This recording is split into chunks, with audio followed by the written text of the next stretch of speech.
بسم الله الرحمن الرحیم. السلام علیکم عزیزانو تاسو ته پته ده چې ډاکټر ذاکر نایک د دین اسلام یو ډیر لوی مبلغ او سکالر دی او په ټوله دنیا کې یو ځانګړی پیژنګلو لري.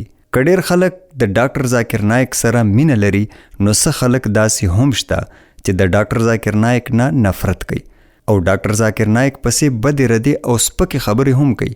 په داسې کسانو کې یو ډیر بدبخت نوم د زبیر خان هم دی. د افسوس خبره دا ده چې هم دا زبیر خان څه وخت کې د ډاکټر ذاکر نایک د ټیم یو حصہ وه او په پیس ټلویزیون کې د یو پروډیوسر په حیث کار کو. خو هم دا زبیر خان چې په څه وجه باندې د ډاکټر ذاکر نایک سره په تلخ کلامه د چینل نه وویستی شو نو دې زبیر خان د ډاکټر ذاکر نایک د بدنامولو په ښه اراده وکړه او په بھارتی میډیا باندې د دروغو یو انټرویو کې په ډاکټر ذاکر نایک انتهایی فضول دروغ او بکواس نه ډک الزامات ولګول. دې سړي خو دې پورې وویل چې ډاکټر ذاکر نایک لکه د ښځو په شان میک اپ کوي او چې څومره هم سوالونه نو پلانټډ یعنی د مخکې نه ټاکلی شوي او دې نه علاوه نور هم ډیر الزامات ولګول. اول لږ د دې بدبخت او بدنصیبه انسان د لفظونه واورئ او د دې نه پس درته بیا ښایو چې د دې سړي سره څه حشر وشو. ذاकिर नायक जिसकी वजह से कई युवा आतंकवादी हो गए, उसके साथ काम करने वाले जुबैर खान हमारे साथ मौजूद हैं. इन जैसा मैंने घटिया, बदतमीज, घमंडी इंसान मैंने आज तक नहीं देखा.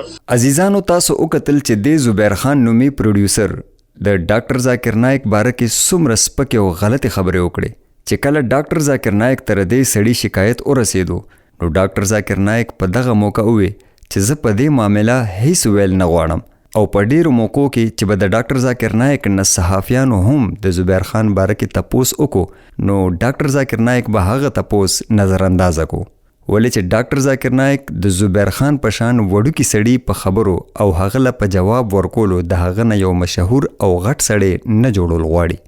خو عزیزانو د ډاکټر ذاکر نایک خلاف د داسې جعلي پروپیګنډو او الزاماتو نه ډک بیان ورکولو والا زبیر خان د الله تعالی په گرفت کې په هغه ورځ راغی په کوم ورځ چې هغه د ټولې دنیا په مخ کې ذلیله او رسوا شو. د دې نه مخکې په دې خبر ځان پویول ضروری دی چې د مختلف ریپورټس او ذرایع نه دا هم معلومیږي چې ډاکټر ذاکر نایک دا پروډیوسر د خپل پیس ټلویزیون او دفتر نه په څه وجه وباسلی په هغه وجه پوهېدل هم ستاسو دپاره ضروری دي چې ډاکټر ذاکر نایک ځکه دا زبیر خان نومې پروډیوسر د پروګرام نه بهر کړی چې هغه به د ډاکټر ذاکر نایک متعلق ډیر اهم او حساس معلومات مودي سرکار او بھارتی سرکار پورې رسول ځکه چې دا د ډاکټر ذاکر نایک د دین اسلام د خورولو د مشن خلاف وو. نو کېدای شي په دې وجه ډاکټر ذاکر نایک دا سړی د نوکرۍ نه وویستو خو د نوکرۍ نه وتلو سره دا سړی د ډاکټر ذاکر نایک دشمن شو او مختلف ځایونو کې د ډاکټر ذاکر نایک خلاف بیانونه او الزامونه لګول شروع کړل.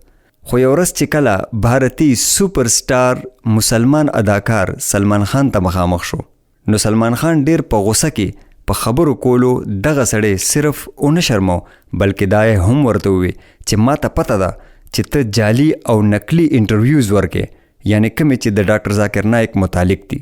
عزیزانو یاد لرئ چې سلمان خان د بھارتی فلم ټلویزیون او د میډیا انډسټري څه ورکوټې نوم نه دی او سلمان خان د کیمرې مخامخ په ټي وي باندې کله هم په چا باندې دومره غټ الزام نشي لګولی ولې چې سلمان خان په دې خبره ډیر ښه پوهیږي چې که هغه دا خبره کوي چې تا یو جعلي انټرویو ورکړی یعنی تا یو نقلي انټرویو ورکړی او ټول دې دروغ ویلی دي نو د دې نه سلمان خان هغه ټي وي چینل ته هم وایي چې هغه جعلي خبرونه ورکوي. لہذا هغه ټي وي چینل د سلمان خان خلاف ډیر غټ او لیګل ایکشن هم اغستی شي او سلمان خان عدالت او جیل ته هم تلی شي. خو لہذا سلمان خان به په دې معامله کې کله هم دروغ ونه وایي نو ځکه سلمان خان چې کله دغه کس له ډیر په غوسه کې د دغه انټرویو حواله ورکوي نو دا څه وړه خبره نه ده. د سلمان خان نظر او سترګې په بھارتی انډسټري کې ډیر څه ګوري که یو طرف ته ډاکټر ذاکر نایک د دین اسلام یو ډیر لوی عالم دی او په دین اسلام دومره پوهیږي نو هلته سلمان خان هم په بھارتی انډسټري ډیر ښه پوهیږي. لږ دا منظر وګورئ نو بیا درته وایو چې اصل کیسه دسه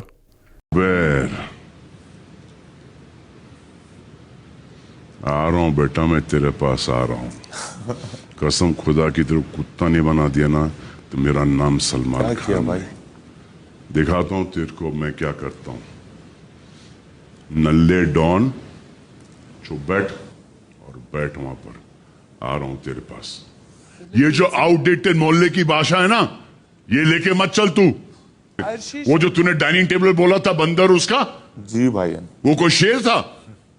माँ के सामने ये बोल पाएगा? ये बहनों के सामने बोल पाएगा? ये भाईजान मैं नहीं रखूं 2 कौड़ी की। सॉरी हाँ पर क्यों? भाईजान, ऑनेस्टली बताऊं तू मुझे भाई भाई नहीं बुलाएगा, समझे? तू कहाँ का है बे तू? کله چې سلمان خان دغه سړی ته غوسه شو نو هغه بیا دمختلې ناستو. دې پورې چې سلمان خان ورته ووی چې ستا څه حیثیت دی نو هغه ووی چې هیڅ هم نه سر. سلمان خان ورته په یو موقع دا هم ووی چې خوله کولاو کا ووایه او ورسره یې دا هم ووی چې کولاو کا ګټر. سلمان خان د هغه خولې ته ګټر ووی. داسې خبرې خو په یو صورت کې هم مناسب نه دي او نه موږ د چا تذلیل او بېزتي کول خوښو. خو هغه انسان چې هغه د ډاکټر ذاکر نایک خلاف خبره کوي او د دین اسلام په خورولو کې رکاوټ جوړیږي نو زموږ د علمي رڼا ټیم په نظر کې هغه د داسې ټکو مستحق دی. عزیزانو، د سلمان خان دا بیان ستاسو مخې ته دی. ډاکټر ذاکر نایک د تحمل او برداشت مظاهره کوي او په داسې سیزونو او خبرو پروا نه لري. عزیزانو، د ډاکټر ذاکر نایک په دې معامله ستاسو څه رایه ده؟ خامخا کمنټس وکړئ، د خپلو خیالاتو اظهار وکړئ. زموږ چینل علمي رڼا سبسکرایب کړئ چې داسې معلوماتي ویډیوز په ټایم تاسو ته ملاویږي. ډیره مننه.